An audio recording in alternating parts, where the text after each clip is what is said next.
नमस्कार दोस्तों, मैं हूं चित्रंजन कुमार और आप देख रहे हैं हमारा news channel true news TNBR। और आज मैं आपको बता दूं कि आप सब जानते हैं कि ये चुनावी महासमर का मेला लगा हुआ है। इस मेला में प्रत्येक लोग अपने अपने भाग्य को आजमाने के लिए आ रहे हैं और सारे लोग, ये जो जनप्रतिनिधि हैं, इस कड़ाके के धूप में भी अपनी पसीना बहाने से बाज नहीं आ रहे हैं। चूँकि किसी के अंदर में 5 साल तक लोगों की जन सेवा, लोगों की सेवा करने की भावना है, तो किसी के अंदर में 5 साल तक खुद विकास करने की लालच है। अब देखते हैं इन्हीं तमाम शब्दों को, इन्हीं तमाम प्रश्नों के उत्तर को तलाश में हम आज उपस्थित हुए हैं जहानाबाद जिला के ये जिला परिषद भाग 1 के जो कैंडिडेट हैं, इसके जो प्रत्याशी हैं मुकेश कुमार जी, जो प्रॉपर कामदेव बिगहा से बिलोंग करते हैं, जिनका चुनाव चिन्ह मछली छाप है। आज हम इनसे जानने का कोशिश करते हैं कि आखिर इस चुनाव मैदान में आकर इस भाग के, इस अपने क्षेत्र के जनता के लिए इनके माइंड में कौन कौन सी ऐसी चीज़ें हैं और आखिर ये चुनाव के क्षेत्र में क्यों आए हैं। इन्हीं सारे प्रश्नों के उत्तर जानने के लिए हम सीधे आपको ले चलते हैं मुकेश कुमार जी की तरफ। सर, मेरे चैनल में आपको बहुत बहुत स्वागत। जी धन्यवाद। सर, हमारा सवाल सबसे पहला ये है कि इस चुनाव मैदान में बहुत सारे लोग आए हैं और आकर के अपने अपने भाग्य को आजमा रहे हैं। आप इस चुनाव मैदान में किस उद्देश्य से आए हैं, आपका मकसद क्या है? हम चुनाव मैदान में पहली बार नहीं हैं। अच्छा। हम वर्ष 2001 में भी जिला परिषद भाग 1 से प्रत्याशी रहे हैं, निकटतम प्रतिद्वंदी रहे हैं और हम समाज सेवा में ही हमेशा लगे रहते हैं। राजनीति करते हैं, किसी दल से जुड़े हुए हैं, उसके पदाधिकारी हैं। चुनाव में आने का एकमात्र उद्देश्य है कि जहानाबाद का पश्चिमी इलाका जो बरसों से उपेक्षित है और आज तक इसका कोई अपना नेतृत्व करता नहीं हुआ, जिसके चलते यह इलाका पिछड़ेपन का शिकार है। पूर्व में आप जानते हैं कि लाल इलाका के नाम से जाना जाता था।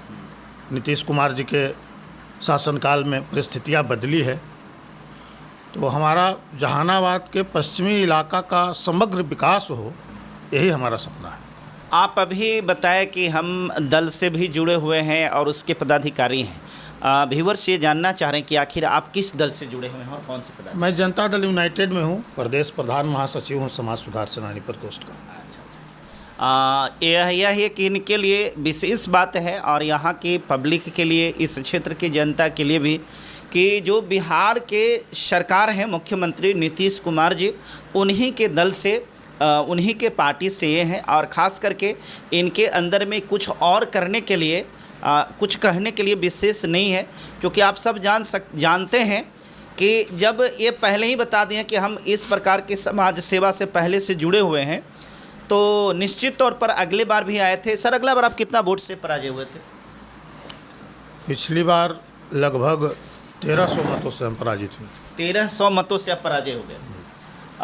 और इस बार आपको क्या लग रहा है?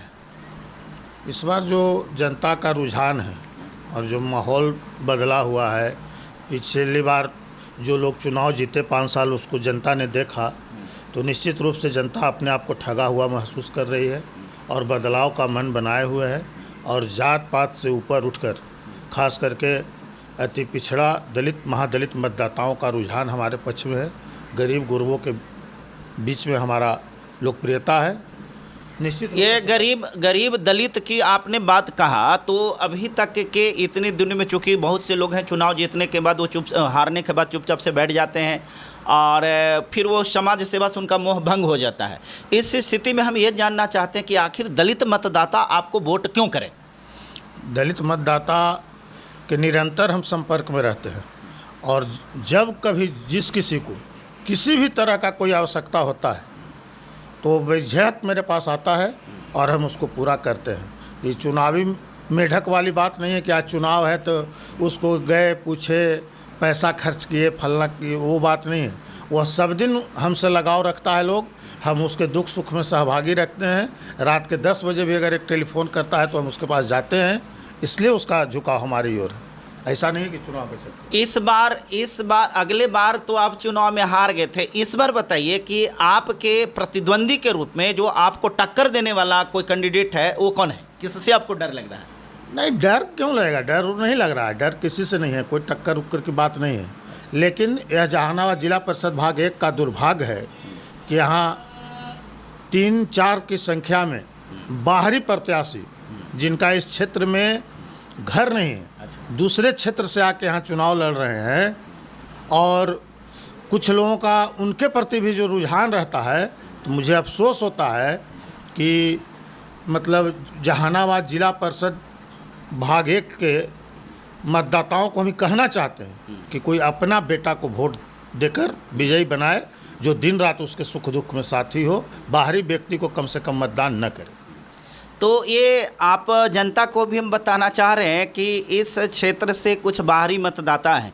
हालांकि मैं इस बात से निर्भीक हूँ, मुझे पता नहीं है। सर, ये जानना चाहते हैं कि ये बाहरी मतदाता कौन है? मतदाता नहीं, प्रत्याशी। हमारा नाम लेना उचित नहीं है, क्योंकि हम खुद प्रत्याशी हैं। सारी जनता जानती है कि कौन बाहरी प्रत्याशी है, पता है लोगों को। सारी जनता इस बात को अगर जानती है तब तो ये बात मुझे लगता है कि बताने की आवश्यकता नहीं है। लेकिन फिर भी मैं अपनी इस मतदाता से इस बात का निवेदन जरूर करूँगा, ये मतदान है और ये कॉन्स्टिट्यूशनल राइट आपका होता है। प्रत्येक 5 साल के बाद आपको वोट करने का ये मौका मिलता है।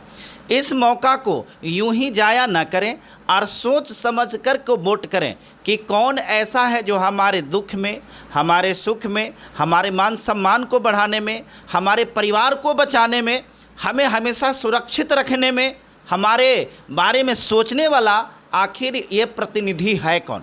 और आपको वोट उसी को करना चाहिए। इस चुनाव के दौर में रुपये पैसे का भी बहुत बड़ा बोलबाला चल रहा है। बहुत सारे लोग पैसे के बल पर भी लोगों को खरीदने का प्रयास कर रहे हैं। आप तमाम मतदाता से मैं ये गुजारिश करूंगा कि ये अपनी जगह पे होती है, आपको खास करके इन सारी चीज़ों में नहीं फंसना चाहिए और एक कर्मठ ईमानदार समाज सेवी व्यक्ति को ही आपको चुनना चाहिए। सर, अब हम आपसे इस बात को जानना चाह रहे हैं कि अभी आप देख रहे हैं कि आपने बताया कि आपके क्षेत्र की दुर्दशा है, कुछ ऐसी दुर्दशा के बारे में बताइए जो काम पहले ही हो जाना चाहिए था लेकिन नहीं हुआ है। देखिए, अभी हमारे क्षेत्र में आपके सरकार आपके द्वार कार्यक्रम के तहत जो विकास का काम हुआ माननीय मुख्यमंत्री के द्वारा, उसके अलावा हमारे क्षेत्र में इसके पहले रोड का भी समस्या था, बिजली का भी समस्या था। इन सारी समस्याओं में कमी आई है, कुछ हद तक दूर हुआ है, लेकिन फिर भी बहुत सारा काम है। खास करके सिंचाई के क्षेत्र में किसानों के लिए अभी बहुत काम करने की आवश्यकता है। सिंचाई का भी बहुत अभाव है, क्योंकि हमारे इलाके में कोई नहर है नहीं, इसलिए पैन आहार इस सब चीज़ों में अभी बहुत काम करने की आवश्यकता है। शिक्षा की हम बात करें तो सबको पता है कि शैक्षणिक स्तर से खास करके जो सरकारी विद्यालय है काफ़ी उपेक्षित है और वहाँ की स्थिति बहुत अच्छी नहीं है। हमें लगता है कि शिक्षा में सुधार की ज़रूरत अभी भी है। सर, आपको क्या लगता है? निश्चित रूप से जो बहाली हुई है, हालांकि हम ही लोगों के सरकार में हुई है, लेकिन शिक्षा का स्तर सुधारने का ज़रूरत है। विद्यालय तो बच्चे आ रहे हैं, भवन भी बन गया है, लेकिन थोड़ा गुणवत्तापूर्ण शिक्षा की आवश्यकता है। गुणवत्तापूर्ण शिक्षा की आवश्यकता तो है ही, लेकिन मुझे ऐसा लगता है कि जो शिक्षक हैं वो बहुत लापरवाह हैं, समय से आते नहीं हैं। विद्यालय का टाइम 9 बजे से 4 बजे है और विद्यालय में 10 बजे और 11 बजे पहुंचते हैं और 3 बजे चले जाते हैं। तो इस प्रकार से उनके ऊपर अंकुश न होना, मुझे लगता है कि ये भी एक बहुत बड़ा फैक्टर है। इसके लिए जो भी जनप्रतिनिधि हैं वो दोषी हैं। विधायक हों, जिला परिषद हों, मुखिया हों, आखिर जनता जो चुन के भेजती है उसका काम क्या है? अगर हम जिला परिषद हैं बनेंगे इस क्षेत्र से, तो अगर हमारे इस 7 पंचायत में, हमारे क्षेत्र में अगर कोई शिक्षक जिस गांव में समय से विद्यालय नहीं आएंगे, तो निश्चित रूप से हम वहां जाएंगे, उसको चेक करेंगे, देखेंगे कि समय से आ रहा है नहीं आ रहा है। आखिर हमारा काम क्या है? सिर्फ चुनाव जीत के दलाली करना जनप्रतिनिधि का काम नहीं है। आज तो मैक्सिमम लोग चुनाव में पैसा खर्च कर रहे हैं और उसके बाद 5 साल उस पैसा को फिर से बटोरने में अपना समय व्यतीत कर दे रहे हैं। कुछ लोग चुनाव जीत के जाएंगे और पैसा लेके चेयरमैन के वोट देने के लिए बिक जाएंगे, भेड़ बेकर की तरह। तो जनप्रतिनिधि इसके लिए दोषी है। भ्रष्टाचार भी एक बहुत बड़ा मुद्दा है और देख रहा हूं कि पंचायत स्तर से भ्रष्टाचार की शुरुआत हो रही है और यही भ्रष्टाचार ब्लॉक पर जाता है, जिला में पहुंचता है, राज्य में पहुंचता है और पूरे देश को खोखला करता जा रहा है। आज देखा जाए तो इंदिरा आवास बनाने के नाम पर, वृद्धा पेंशन बनाने के नाम पर, राशन कार्ड बनाने के नाम पर बिचौलिया इतने हैं कि इंदिरा आवास बनाने के नाम पर 30,000 40,000 रुपये देने पड़ते हैं। वृद्धा पेंशन बनाने के लिए 1,000-1,500 लगता है, राशन कार्ड बनाने के लिए 2,000 और 3,000 रुपया देना पड़ता है। आखिर इस प्रकार की सिस्टम, इस प्रकार की जो परंपरा है, इस परंपरा को कब तक लोग कायम रखेंगे और क्या आपको जीतने के बाद इस पर अंकुश लगेगा? निश्चित रूप से अगर हम जनप्रतिनिधि, अगर इस क्षेत्र की जनता हमको बनाती है, चुनती है, तो हम निश्चित रूप से इस पर अंकुश लगाएंगे, चाहे उसके लिए हमको जो जो करना पड़े। आज देखिए, स्वच्छता अभियान के तहत शौचालय बनाने के लिए सरकार के द्वारा 12-12 हज़ार रुपया दिया गया, लेकिन उसके बावजूद आप सड़क पर चलिए, बहुत सारा ऐसा गांव है जहां आप उस गांव में घुस नहीं सकते। आपको उस गांव में जाने से पहले नाक और मुंह ढकना पड़ेगा रुमाल से, तब आप उस गांव में घुसेंगे। यह परिस्थिति बना के रखा है। लोग सारा पैसा का बंदरबाट कर लिया, जो पहले से बना हुआ है शौचालय है, उसी का फ़ोटो खींच के डाल के और पैसा ले के सब बांट लिया लोग।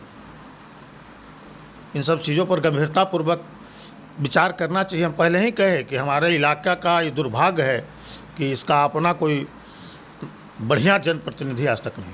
आपको जीतने के बाद आपके द्वार तक, आपके पास तक क्या दलितों का और गरीबों का पहुंच बन पाएगा? पहुंच बनने की क्या बात है, यहाँ पहुंच तो पहले से बना हुआ है। यहाँ तो कोई भी बेधड़क आता है। हमारा तो गांव ऐसा जगह पर है कि हमारे इलाके के कम से कम 4 पंचायत के लोग तो नित्य दिन जहानाबाद हमारे दरवाजे से होकर ही गुजरते हैं। इसलिए हमको तो किसी को कहीं खोजने थोड़े जाना है। हम अगर उसके पास नहीं भी जाएंगे तो वो तो सुबह से शाम तक हमारे ही पास से गुजरता ही है। डेली हमको 20 गांव के लोगों से तो घर बैठे भेंट होती है। खास करके ये सवाल मैंने इसलिए पूछा कि बहुत से दलित मतदाता को ये लग रहा होगा कि भाई पता नहीं उनके पास में बाबू साहब हैं, उनके पास में जाने के बाद हमको मान सम्मान प्रतिष्ठा मिलेगा न मिलेगा, मेरा काम हो पाएगा नहीं हो पाएगा। लोग बहुत से डरते हैं आप तमाम लोगों को। इसीलिए मैंने ये सवाल सर से पूछा कि भाई उनकी पहुंच आपके पास हो पाएगी कि नहीं। ऐसा तो न होगा कि उनको लगेगा कि हम डर पाएंगे और नहीं पहुंच पाएंगे। आप क्षेत्र में घूम कर देखिए, आपको स्वर्ण जाति से ज़्यादा अति पिछड़ा और दलित लोग ही हमारे समर्थक आपको मिलेंगे।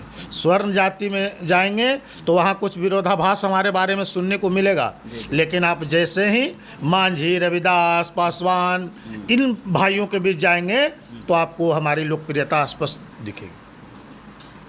सर, इस चुनाव में फील्ड में चूँकि हम लोग भी हैं, हम लोग भी फील्ड से बहुत कुछ देख रहे हैं और देखने के बाद चूँकि ये चुनाव है, चुनाव में किसी भी प्रकार के कोई भी हम लोग स्पष्ट कर दें ये उचित नहीं है।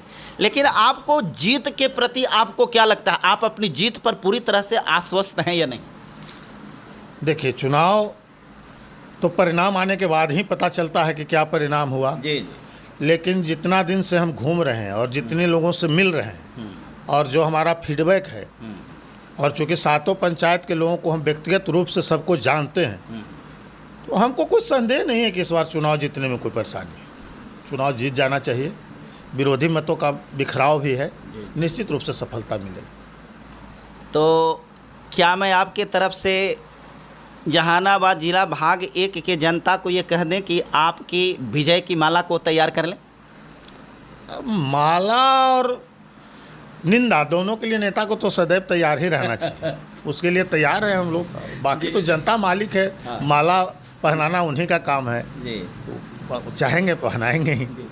आखिरी सवाल सर, मैं आपसे सवाल नहीं, आखिरी बात मैं ये आपसे ये कहूँगा कि हम अपने चैनल के माध्यम से आपकी मतदाता को जो जहानाबाद भाग 1 के हैं, आपके लिए अगर मैं ये कहूँ कि आप उनसे एक जो वोट मांगने की रणनीति होती है, वोट मांगने का तरीका होता है, आप उनसे क्या कह करके वोट मांगना चाहते हैं, उनसे क्या कहना चाहते हैं? हम सिर्फ इतना कहना चाहते हैं कि जो कोई व्यक्ति मुझे अपना मत देगा, उसे कभी अफसोस नहीं होगा कि मैंने किसी गलत व्यक्ति को अपना मत दिया है, और मैं हमेशा उसके मान सम्मान का रक्षा करूंगा। बहुत कुछ देने का, सबको हम खाना थोड़े खिला देंगे, लेकिन उसको मान सम्मान मिलेगा, उसको कभी अफसोस नहीं होगा कि मैंने किसी गलत व्यक्ति को अपना मत दे दिया। चुनाव परिणाम चाहे जो हो, जो हमको मत देगा वह सर उठा के गर्व से कहेगा कि हाँ हम उसको वोट दिए थे। ये 100 बात की एक बात थी, इसके आगे कोई बात नहीं बनती है। आप तमाम मतदाता को हम धन्यवाद कहेंगे। आप तमाम मतदाता या तमाम व्यूअर्स हमारे जो हैं, आपको मैं बता रहा था और मुझे जो समझ में आया कि इनसे ऐसे सवाल किया जाना चाहिए। मैंने इस बीच कुछ कटु सवाल को भी रखा, परंतु आपने देखा कि उन तमाम प्रश्नों का उत्तर जो एक सही तरीका होता है उसके अनुसार दिया। अब आपके हाथ में निर्णय है, क्योंकि इस लोकतंत्र में जनता जो होती है वही सर्वोपरि होती है। अब आपके हाथ में निर्णय है। मुझे ऐसा लग रहा था कि भाई स्वर्ण कम्युनिटी से हैं, हो सकता है दलितों के साथ ऐसा ना हो कि कोई ये इनका हकमारी हो, लेकिन इन्होंने तो मेरे प्रश्नों को काट करके पहले ही बता दिया कि आज नहीं, मैं तो बहुत पहले ही से उनके लिए द्वार खुला हुआ था और ये द्वार पर तो पहले से ही हमेशा से लोग आ रहे हैं और उनको जितना वो आशा और विश्वास को लेकर के आते हैं उनको हर कुछ मिलता है। तो मैं तमाम लोगों से यही कहूँगा कि इस चुनाव में चढ़ बढ़ करके भाग लीजिए और एक अच्छा मतदाता होने का आप अपनी भूमिका को निभाइए और एक अच्छे प्रत्याशी को जीत करके आप अपने इस भाग का कमान हाथ में दीजिए, ताकि आपके सुख में, दुख में और आपके विकास में हमेशा ये शामिल रहें। बहुत बहुत धन्यवाद। आपने इन तमाम बातों को देखा। जहाँ तक ज़्यादा से ज़्यादा हो सके वीडियो को शेयर कीजिए, ताकि एक अच्छे प्रत्याशी को चुनने में मदद हो सके। धन्यवाद।